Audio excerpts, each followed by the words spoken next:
সংবিধান সংশোধনের নামে প্রহসন না করে অবিলম্বে গণভোটের গণরায় বাস্তবায়নের দাবি জানিয়েছেন এনসিপির আহ্বায়ক ও বিরোধী দলীয় চিফ হুইপ নাহিদ ইসলাম। বিকেলে বাংলাদেশ মেডিকেল অ্যাসোসিয়েশন অডিটোরিয়ামে জুলাই অভ্যুত্থানে মাদ্রাসা শিক্ষার্থীদের অবদান বিষয়ক অনুষ্ঠানে একথা বলেন তিনি।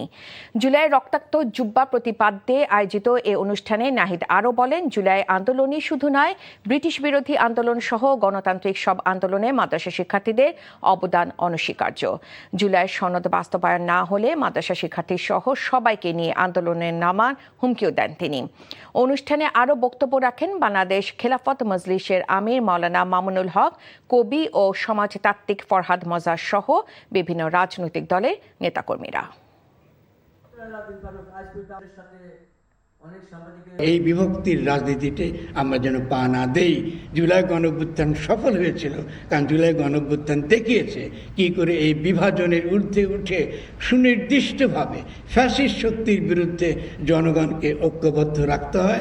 ওনারা জুলাই সনদকে ধ্বংস করে দিয়ে, গণভোটের রায়কে ধ্বংস করে দিয়ে, ফ্যাসিবাদের পথ রুদ্ধ করার সম্মিলিত প্রয়াসকে ব্যর্থ করে দিয়ে ফ্যাসিবাদের বিরুদ্ধে আওয়াজ তোলেন।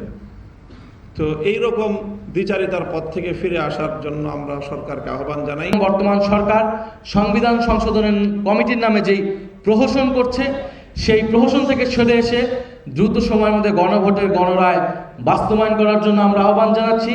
না হলে ওলামা অ্যালায়েন্স সহ জুলাই বিপ্লবের সকল অংশীদার, সকল শহীদদের নিয়ে আমরা ঐক্যবদ্ধভাবে রাজপথের আন্দোলন গড়ে তুলতে বাধ্য হব। আমরা অলরেডি সেই রাজপথের আন্দোলনের মধ্যে আছি, কিন্তু আমরা চাই সংসদে আলোচনার মাধ্যমে এখনো সময় আছে, সরকার যাতে দ্রুত সময়ের মধ্যে এটা সমাধান করে।